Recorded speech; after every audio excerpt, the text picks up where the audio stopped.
राकेश लगातार 2 घंटे तक ड्राइव करता रहा, लेकिन हर बार वो घूम फिर कर उसी घर के आगे से गुजर रहा था और वही बूढ़ा इंसान उसे बार बार दिखाई दे रहा था, जो कि उसे घर के अंदर आने के लिए इशारा कर रहा था। और फिर अचानक चाचू चाचू, हम्म ये छलावा क्या होता है? छलावा? बेटा, छलावा एक ऐसी चीज को कहते हैं जो किसी का भी रूप धारण कर सकती है। किसी का भी? हाँ, ये किसी भी जानवर का या फिर किसी भी इंसान का रूप ले सकती है, यहाँ तक कि आपके परिवार में से भी किसी का। हमारे शहर की हलचल भरी सड़कों के नीचे कई ऐसे डरावने रहस्य दबे हुए हैं जो अगर दबे रहें तो ही अच्छा है। ऐसे रहस्य जहां जीवित और मृत लोगों की दुनिया एक हो जाती है। मैं आपका दोस्त गौरव लेकर आया हूं आपके लिए कुछ ऐसे ही रहस्यों से भरी कहानी, सुनी अनसुनी। राकेश और सुमन यूपी में अकेले रहते थे। राकेश का वहां पर एक बहुत ही अच्छा खासा टेक्सटाइल का बिजनेस था, लेकिन राकेश अपने काम में इतना बिजी था कि वो काफी समय से सुमन को कहीं घुमाने नहीं ले गया था। इसलिए सुमन उससे थोड़ा नाराज रहने लगी थी। राकेश को भी सुमन के लिए थोड़ा बुरा लगता था। एक दिन उसे मीटिंग के सिलसिले में दिल्ली जाना था। उसको एक बहुत ही बड़ा कपड़े का ऑर्डर मिलने वाला था, तो उसने सुमन के लिए एक ट्रिप प्लान करी और सुमन से कहा, अरे सुमन, मैं क्या कहता हूँ कि काम खत्म होने के बाद दिल्ली से ही घूमने के लिए शिमला चलते हैं, क्या कहती हो? अब डिसाइड ये हुआ कि वो लोग बाय रोड दिल्ली जाएंगे और वहां से शिमला के लिए रवाना होंगे। वो दोनों रात के करीब 11 बजे अपने घर से दिल्ली के लिए निकले, लेकिन बीच रास्ते में राकेश रास्ता भटक गया। लाख कोशिशों के बाद भी उन्हें हाईवे का रास्ता नहीं मिल रहा था। तभी उन्हें दूर एक बूढ़ा इंसान टॉर्च लिए दिखाई दिया, जो कि धीरे धीरे अपने खेत की तरफ जा रहा था। राकेश ने उससे रास्ता पूछा तो उस बूढ़े इंसान ने बताया कि आगे 2 रास्ते आएंगे, आप बाईं तरफ मुड़ जाना। राकेश ने उस बूढ़े इंसान को शुक्रिया बोला और वो हाईवे की तरफ चल दिया, लेकिन आगे जाकर उसे वो रास्ता बंद मिला। तो उसने सोचा कि शायद उस बूढ़े इंसान ने उन्हें गलत जगह भेज दिया है और उसने गाड़ी वहीं से घुमा ली।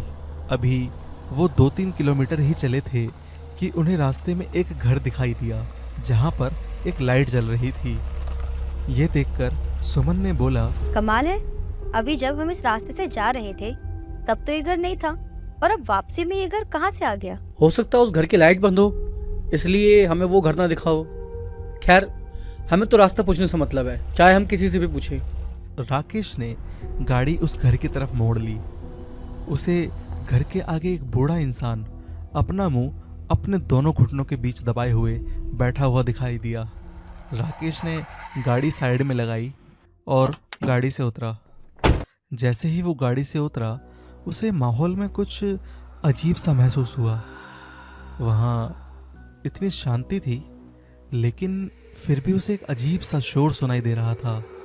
राकेश ने इस शोर को नज़रअंदाज किया और उस बूढ़े इंसान से पूछा, काका, हमें दिल्ली जाना है, क्या आप हमें हाईवे का रास्ता बता देंगे? बूढ़े इंसान ने झटके से राकेश की तरफ देखा और एक ही बात बोला, तुम थक गए होगे, मेरे घर में आकर थोड़ी देर आराम कर लो। और इतना कहते ही उसने घर का दरवाज़ा खोल दिया। जब राकेश ने अंदर देखा तो मानो राकेश के पैरों के नीचे से ज़मीन खिसक गई हो। उसका पूरा चेहरा पसीने से तरबतर हो गया, क्योंकि अंदर काफ़ी सारे लोग लेटे हुए थे, जिनको देखकर ऐसा लग रहा था कि ये सब मर चुके हैं। बूढ़े इंसान ने फिर बोला, डरो नहीं, अंदर आओ, तुम्हें कुछ नहीं होगा। ये लोग जो तुम देख रहे हो कई दिनों, महीनों, सालों से मेरे घर में आराम कर रहे हैं। राकेश की नज़ारा देखकर बौखला सा गया। वो कार की तरफ पूरी तेजी से भागा। राकेश को अब वो शोर बिल्कुल साफ साफ सुनाई दे रहा था। आओ, तुम्हें हमने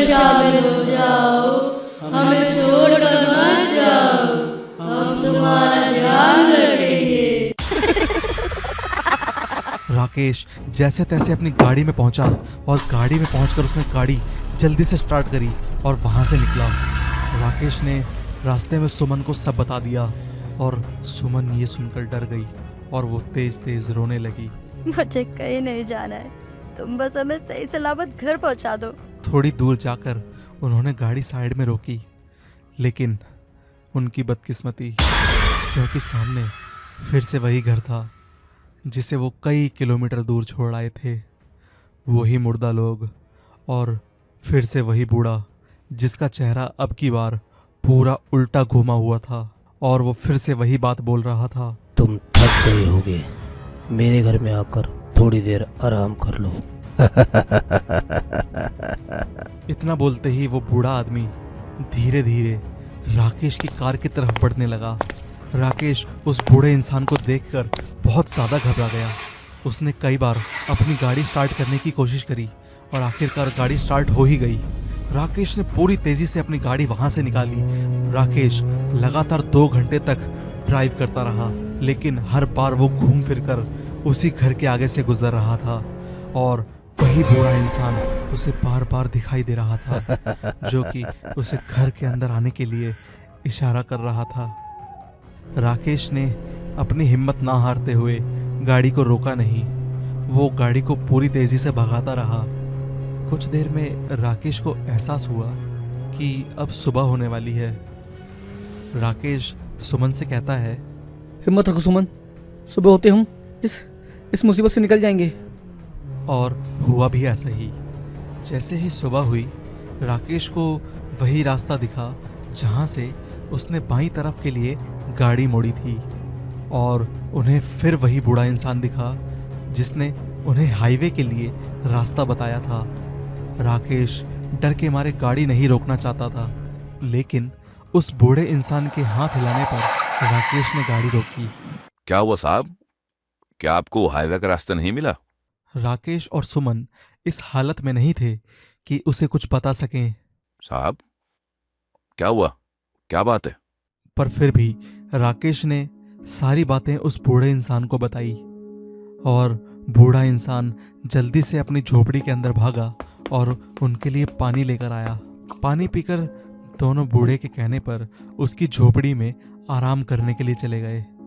राकेश और सुमन को अब थोड़ा सा अच्छा महसूस हो रहा था, क्योंकि सुबह हो चुकी थी और कल रात के बाद से अब उन्होंने किसी इंसान की आवाज़ सुनी थी। सुमन ने पूछा, पापा वो सब क्या था जो हमने रात में देखा? उस बूढ़े इंसान ने बताया कि दरअसल वो एक छलावा था। ये बात कुछ समय पहले की है, जब एक परिवार इसी रास्ते से गुजर रहा था कि अचानक उस परिवार के बेटों ने अपने बूढ़े माँ बाप को गाड़ी से बाहर फेंक दिया और वो दोनों वहीं तड़प तड़प कर मर गए। दरअसल दोनों बेटों को जुए और शराब की लत लग चुकी थी और उनके माँ बाप ने उन्हें कई बार ये करने के लिए भी मना किया था और उनके ना मानने पर उनके माँ बाप ने उनको धमकी दी थी कि अगर वो उनकी बात नहीं मानते तो वो अपनी जायदाद का एक भी हिस्सा उनको नहीं देंगे। इसलिए उन्होंने ये प्लान बनाया कि वो दोनों रास्ते में ही उन्हें मार देंगे और सबको ये बताएंगे कि एक्सीडेंट में उनके बूढ़े माँ बाप नहीं बच पाए। तब से लेकर आज तक कहते हैं कि वो बूढ़ा इंसान वहाँ पर उन लोगों का इंतज़ार कर रहा है जो अपने माँ बाप से इस तरह से बर्ताव करते हैं और उनको वहीं मार देता है। दोनों ये बात सुनकर परेशान हो जाते हैं। बाबा आपको ये सब कैसे पता? इस बात का जो जवाब उस बूढ़े इंसान ने सुमन को दिया, वो सुनकर उन दोनों के होश उड़ गए। क्योंकि वह बूढ़ा इंसान और कोई नहीं, मैं हूँ। तुमने भी तो अपने माँ बाप को ऐसे ही धोखे से मार दिया था ना, ताकि तुम उनकी सारी जमीन हड़प सको। इतना कहते ही जब राकेश झोपड़ी से बाहर देखता है तो सुबह का वक्त अचानक से रात में बदलने लगता है और वो झोपड़ी देखते ही देखते उसी टूटे हुए घर में बदल जाती है जहाँ पर वो मुर्दे लेटे हुए थे। अचानक से उनके आसपास कई सारी आत्माएं जमा हो जाती हैं और वो आत्माएं और वो बूढ़ा आदमी एक ही बात बार बार कहते हैं, तुम थक गए होगे, मेरे घर में आकर थोड़ी देर आराम कर लो।